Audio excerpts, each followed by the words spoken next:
c'est ça la réalité. nañ ma baal nag quoi. ci naka Adama. parce que doyen moo toog ne sur des questions de souveraineté. et d'égalité l'État doit être ferme. Le décret de nomination de Samba Ndiaye n'est pas encore publié. xeer yi commencé na. déet oui c'est ça la réalité aussi. Des gens ont attaqué cette nomination xanaa loolu mooy transformation systémique. Les gens ont attaqué la décision du chef de l'État appartenant des directeurs généraux des ministres ont attaqué la décision du chef de l'État loolu xanaa dafa waruloon bokk ci transformation systémique loolu pratique bu baax la. Donc ñoom ñoo waroon njëkk réformer seen bopp d'abord balaa ñuy réformer dara par rapport au secteur et autres et autres et autres. C'est normal ñu réformer parce que ba ñuy nekk opposition dañoo àndoon ak ñoom gëmloo leen leneen mooy li Omar di wax su kuy bu màggee li nga ko jàngal lay def. yow yaa jàngaloon gone ya démb soo amee lu la naqari da nga koy gat sa. dëgg la de. ñu def ko barki démb secteur bi la fa ne ba beneen état bëggoon ko trouver solution yéen taxaw ne li état bi di def du dëgg du yoon parce que da ngeen war a liggéey. Vous n'avez pas accompagné hier les propositions de je ne parle pas nag de vous Sanu. yaa ngi sànni xeer nag Adama. commencé na. waxuma yow. léegi Bachir fellu ko. Bachir day la silence. man waxuma yow de. mais je dis quand je dis vous je parle de ce pouvoir. yéen ba ngeen di nekk opposition quand l'État avait mis en place cette affaire pour accompagner et réformer le secteur du transport looy doon wax. Mansour Faye doit démissionner. parce que y a eu trop d'accidents. ba ngeen faloo yàlla nattu leen ngeen battre le record des accidents et des morts sur la route. quand l'État posait des actes ces mêmes actes état bi defoon na ko waaw wala déet. am na fi je parle sous le contrôle du conseil en communication du ministre de ce transport là il est là. nekkoon na ko. je connais très bien le secteur. état bi ba mu jógee ne day defar day réguler day réformer vous ne l'aviez pas accompagné et vous voulez que les gens vous accompagnent. nous on est honnête on a accompagné on dit dañ ko war a réformer parce que moo nekkoon kàddu démb ba moo nekk kàddu tey ba sa kàddu démb ba nekkaloon lii dafa soppeeku parce que tey tu as changé de position je ne parle pas de vous. mais jàng nañ ci. jàng na ci nag. jàng na ci waaw. alhamdulilah. waaw jàng na ci. alhamdulilah bañ ci jàngee xam ni état. du wax ju bari. xam ni état du wax ju bari ji ay jëf la. donc c'est important soo leen ñëwee ba dugg ci biir état ngeen xam ni affaire bi ndeke nii lay demee mais yar bi il faut mu dal leen. ngeen nangu ni yar bi daf leen war a dal. qu'est-ce que l'État du Sénégal. Je ne parle pas du pouvoir en place. Je prie. Qu'est-ce que l'État du Sénégal n'a pas pris comme décision par rapport au secteur du transport? amul. yéen a doon ruux transporteurs yi yéen a doon ruux jakartamaan yi ngeen baal ma ci kàddu gi yéen a doon ne ngeen pour secteur bi tagga témme même dans le secteur de l'éducation. conseil présidentiel sur l'éducation 11 mesures phares ngeen dugg ci biir secteur éducation parce que da ngeen bëggoon falu. après ngeen ñëw jaay ñu réforme vous allez réformer obligatoirement parce que vous êtes rattrapé par votre discours loolu mooy dëgg nañuy moytu discours yi parce que dañoo bëgg falu parce que dañoo bëgg jot réew ngeen bëgg jot réew yëkkati utiliser la jeunesse de ce pays là def leen ay chair de canot pour pouvoir accéder à ce pays là li ngeen lebale lañ leen fay barki Dembo Njaay parce que nag am nañ lu leen naqari des jeunes ont dit waxuñu ñu woon lii mooy li Omar di wax waxuñu ñu woon lii on nous avait pas dit ça donte ña nga woon am na ay représentants attention donte yaa ngi koy wax am na ay représentants ya fa toogoon mais ils sont minimes par rapport aux transporteurs de Jakarta certains même n'étaient même pas délégués man kay je parle en connaissance de cause parce que suñu paree ma jox la numéro contact coordonnateurs départementaux yëpp nga demoon toog ñu ci bari kenn délégué leen. Ah bon? Oui, ils parlaient à leur propre nom parce qu'ils ne rendaient même pas compte à la base. Ils ne rendaient même pas compte à la base. Voici des limites. Mais la faute à qui aussi vous faites que ñoom ils ne rendaient pas compte à... À l'État. À à l'État wax na ko étant membre de cette commission qu'est-ce que vous avez ba commission ba assises yi jeexee ba tey da ngeen cee wax état sénégalais yi xam nañ li xewoon ci assises ya les gens n'étaient pas au courant loolu tax ma ne la vous avez pas tenu un langage de vérité à ces jeunes là Sanu en tant que membre de cette commission vous avez failli parce que lii ngay wax fii keroog ba commission ba jeexee génnewu leen ko suñ ko génne woon keroog ba assises yi jeexee yëngu-yëngu du am ci Jakarta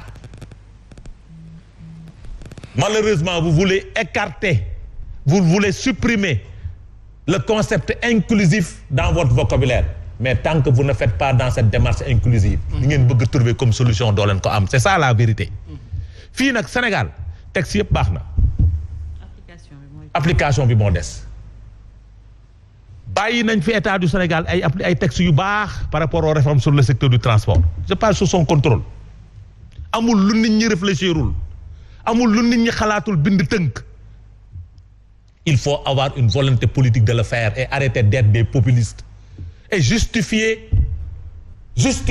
les dépenses exorbitantes parce que nag assises yi c'est des dépenses exorbitantes pour un pays qui est en ruine oui justifier ces dépenses ñaata mois vous avez dit 6 mois ngeen di réfléchir combien ça a coûté pour un pays en ruine 6 mois pour régler la question du transport non vous avez échoué xanaa ubbiwu leen dossiers yi fi ne woon démb ak barke démb les mesures phares qu'on avait pris que les gens avaient travaillé sur ce secteur depuis très longtemps les techniciens gàcce ngalaama du ministère du transport gàcce ngalaama ñoom ils ont tout fini ils ont tout produit teg volonté politique la ngeen amul woon. non j'ai dit c'est ça qui manquait. C'est pour dire la vérité j'ai dit il faut avoir une volonté politique moytu li Bachir doon wax. mais une volonté politique aussi. J'ai dit passe par la fermeté de l'État. Non la fermeté de l'État moom pour dire un État qui passe en au second mandat ne sera jamais ferme. C'est ça la réalité. Un État qui passe en son mandat ne sera jamais ferme. Et il pense à des mandats. Celui qui pense rester ici 50 ans ne sera jamais ferme. Ils seront toujours dirigés et téléguidés par les militants. Bon moo fi xew di voilà. ci naka. Kaawu Awa lii nu mu tudd di. Awa Bokar lii dégg ngeen ko fi coow li non. Samba Ndiaye la njëkku. te si Samba Ndiaye si l'État était ferme am nay directeurs généraux yoo xamante ne war ñoon toog gis nga premier ministre génn benn nit tontuwaat ko persister ma toog ci télé ne warul fanaan conseil des ministres bi waa ji warul fanaan si nous voulons avoir un État fort si on veut avoir ce qu'on appelle la souveraineté la légalité et avoir la force de l'État le directeur général de la CDC il ne devait pas passer la nuit la dernière fois sur ce poste-là. Et c'est ça la réalité. C'est ça la force de l'État. La force de l'État n'est pas de mater sa jeunesse. C'est pas ça la force de l'État. La force de l'État, ce n'est pas de sucer ñaar dërëm ak ñetti dërëm yi jeunesse bi war a am pour yóbbu ko seen njaboot. C'est pas la force de l'État. La force de l'État, c'est pas de chercher de l'argent à travers cette jeunesse-là désœuvrée qui a compté, qui a misé sur eux pour arriver au pouvoir. La force de l'État, c'est pas ça. La force de l'État, c'est d'avoir une souplesse par rapport à la décision, par rapport à son peuple. La force de l'État, c'est d'être inclusif. Du leneen, Sanu. D'accord. Maintenant, nag, puisque vous êtes couché, c'est normal.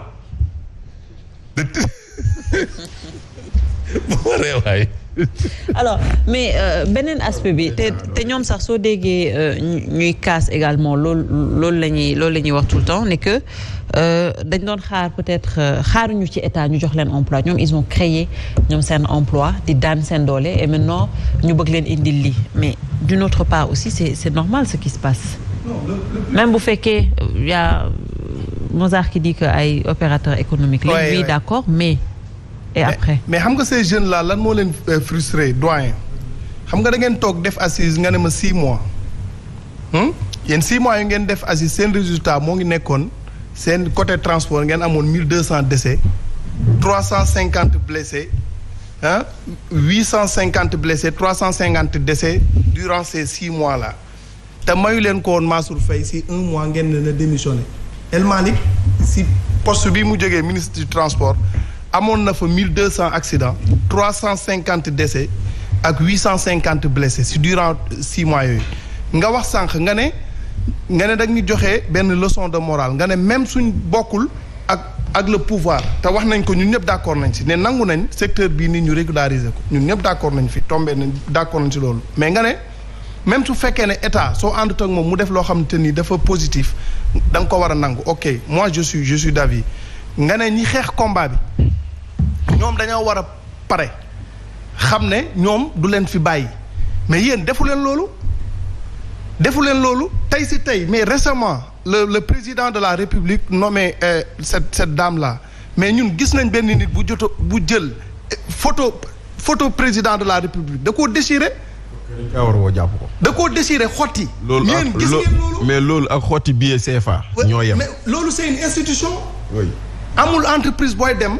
institution wala entreprise booy dem tey Sénégal gisoo effigie du président nekk yow tiim la war na la ne borom kër gi moo ngi toog di la xool mais nit jël na ko xotti ko teret ngeen ba ko au moment où que ay nit ñoo xam ne ci nit te kooku liggéeyalul dërëm réew mi dërëm te am na ay nit le sieur notre doyen Moustapha Diakhaté yéen a ko def si kaso bi